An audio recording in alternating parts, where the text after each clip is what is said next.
spirit. One of the few complaints that I had with Night Country was how the show did not give two hoots about the personal baggage that the lead characters have in the show and how it is related to the ongoing investigation. I mean, yes, we do get to see what's going on in the lives of Navarro and Danvers and know that all of it is somehow related to what's going on in Ennis, but the relationship between these two was seriously missing. Nevertheless, halfway through the season, Night Country has connected a few dots, and all for good reason. Up till now, the connection between Navarro's sister's mental woes, or Danvers' missing son, and the ghastly goings-on in Ennis seemed super thin. Many things happened in episode 4 of Night Country. For instance, the two tough cookies, that is, Jodie Foster's Liz Danvers and Kali Race's Navarro, have found enough reason to believe that our main suspect, Raymond Clark, has holed up in a long-abandoned dredge because, as Navarro says, it's a good place to hide. Then we have Captain Hank Pryor, who gets stood up by his mail-order bride, which could mean only good things for the investigation. We also had to say bye-bye to the infamous corpsicle. Navarro has an episode that could have some serious and sinister implications on the show, and the two leading ladies find someone too important to the case who has a long history with Salal and Ennis. So, without further ado, let's break down Night Country's episode 4 and get to the bottom of things. Before we go into our explanation, we have a very small request. If you like our content, please support us by subscribing to our channel. This is a small click for you, but for us, it means a lot. Thank you. Let's begin. Talk to me. Where's Raymond Clark?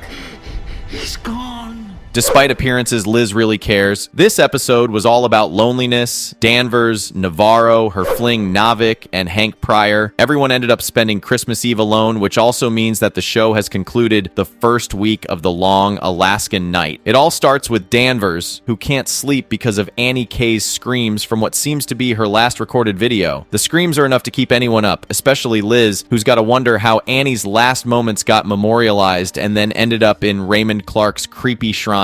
Ennis is turning into the town that never shuts its eyes because sleep is for the weak, with every nook and cranny filled with something that doesn't feel right. Adding to the list of things that do not seem right, we see Liz, our tough-as-nails detective, showing a rare, tender moment with her daughter Leah before heading out into the night. This scene tugs at the heartstrings, revealing that Liz has deep fears for her daughter's safety amidst a town where darkness lurks around every corner. Liz has already lost one child and doesn't want to lose another. Given just how Leah is, she is afraid that she might end up like other protesters like Annie Kay. Then there have been other women who have mysteriously died. Take Wheeler's girlfriend, for example. Liz's worry for Leah is as justified as it gets, especially when rebellion seems like Leah's way of claiming some control in a world gone mad. Julia's episodes are an omen to something sinister. The plot thickens faster than a horror flick on Fast Forward, and nobody seems to have a clue about Clark before Liz stumbles upon his haunt. Nevertheless, Danvers learns from Pete that Connolly is back in town to oversee the transfer of the corpsicle for an autopsy. She rushes to the rink where the corpsicle is, but ends up bumping into Julia, Navarro's sister, who's plagued with mental health issues like paranoid schizophrenia, bipolar disorder, etc. Julia was casually taking a midnight streak down the street like she was part of a ghostly parade, hinting that her episodes might be more than just your garden variety meltdowns. Danvers takes Julia to the station and asks Pete to have Navarro arrive there. Now, these episodes seem to serve as an omen to the weirdness that's waking up in Ennis. Nevertheless, Julia is sent to the Lighthouse, a voluntary facility for the mentally unstable. The sisters have a heart-to-heart, and Navarro promises to return the next day with $20 cookies and presents. Then there's Pete, whose personal life takes center stage amid his professional grind. The guy uncovers a lead on Otis Heiss, a man with a past injury mirroring Dr. Lund's, who serves as a crucial lead in the investigation. But instead of getting home for Christmas Eve, Pete's stuck doling out APBs thanks to his detective work. And just when you think it can't get more true detective-y, Hank's love life crashes and burns in a spectacularly sad fashion. Strangely, I somehow find it interesting when movies and shows make you feel a little for the bad guy. I mean, it only goes on to say that the creators did a good job. I mean, the man had spent some time planning his big night, you know, like he got rose petals and all. Anyway, his hopes for a mail-order bride vanish faster than sanity in Ennis, leaving him to crash Pete and Kayla's Christmas Eve, which by all accounts is shaping up to be a disaster of epic proportions, provided Liz ever hits pause on her never-ending cascade of assignments for Pete.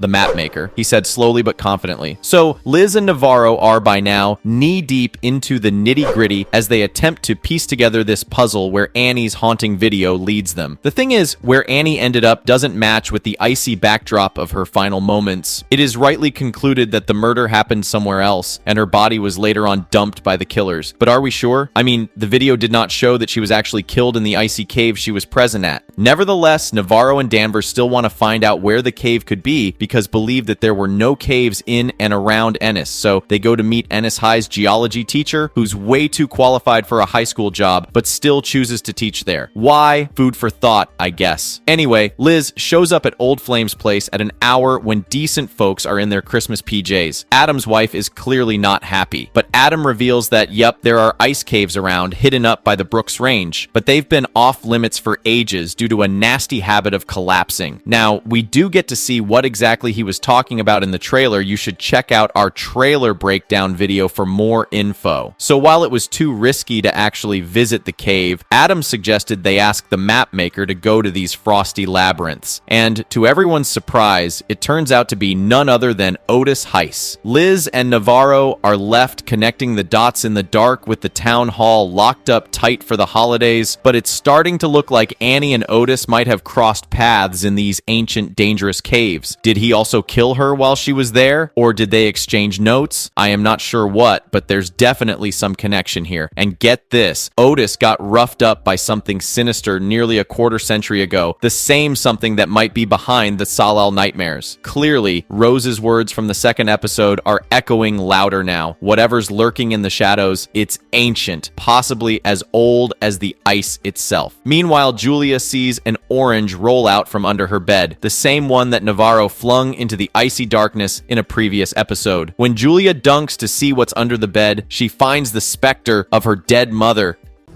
Otis?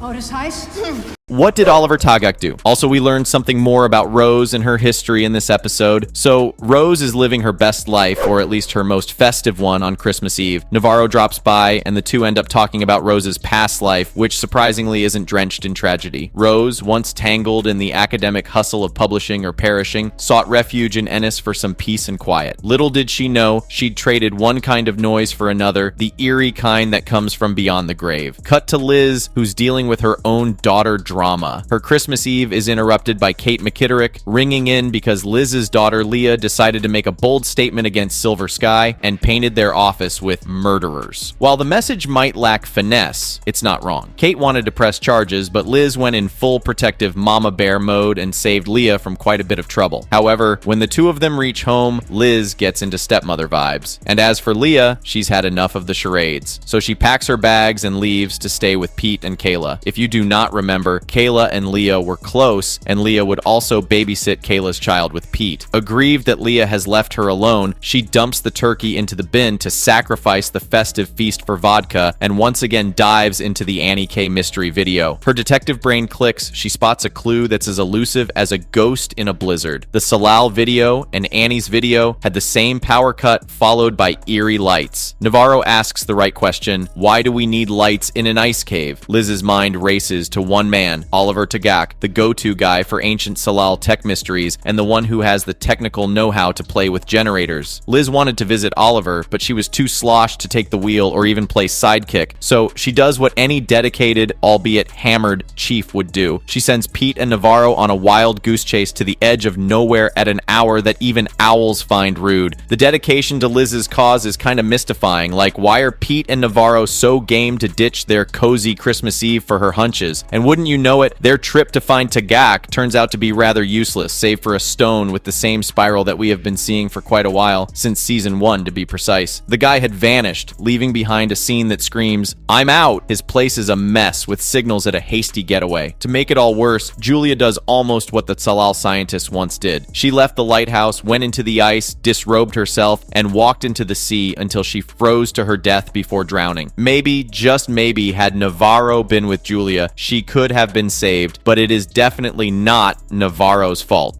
What really happened to Danvers' husband and son? So I just told you how Danvers was too sloshed to go to work, but it seems she was fine when it came to making some cringeworthy love with her boss. The two of them thankfully do not do it under the sheets, and it is revealed that the real reason why Connolly sent Danvers to Ennis was that after losing her son Holden, she became shit at being social. They have a confrontation, and Danvers storms out, still pretty drunk. On her way home, she becomes a demolition derby and rams her car in a snowbank, all thanks to a surprise cameo by a one-eyed polar bear. We've been seeing this guy scare people of Ennis for a while now, and it mostly happens when people are at their worst emotional state. Remember the time when Navarro found her mother's pendant and the one-eyed bear showed up? But this time around, Liz goes down memory lane. Her son Holden also had a similar polar bear stuffed toy. Meanwhile, in Emotional Turmoil Central, Pete reaches home way past bedtime, and like any self-respecting wife, Kayla is angry that her husband came home after the Christmas dinner was over. However, they also get into a mini argument, accusing Kayla of not wanting their kid, Darwin. Meanwhile, Navarro also learned that her sister was found dead in the middle of nowhere, a piece of news that completely wrecks her. Navarro's world is crashing down around her. She goes to the lighthouse lobby and wrecks the place in anger, but she's not done yet. She decides to go toe-to-toe with the wife beater from episode 1 and his friends, a fight she's got no chance of winning. Then, in a move that's half sweet, half sad, she winds up at Kavix, who nurses her, fixes her up, throws in a hug, and suddenly, it's not just about physical wounds anymore. The following day, Navarro lands at Liz's doorstep, and what do you know? Navarro starts opening up about her beliefs and fears. Navarro tells her that she believes the women in her family are cursed, and after her mother and sister, it was her turn. Liz tries to comfort her, but the attention is soon drawn towards a polar bear stuffy in one of Liz's boxes. Now, Navarro remembers the bear from one of her own dreams in which a young boy was holding the same one-eyed bear. Navarro asks if the bear belonged to Holden, but it ticks off Liz, and Navarro leaves the place. But this raises questions. Did Jake kill Holden before taking his own life? Or did Danvers execute her husband to seek justice for her son? Was Jake somehow related to the child-abusing Tuttle cult?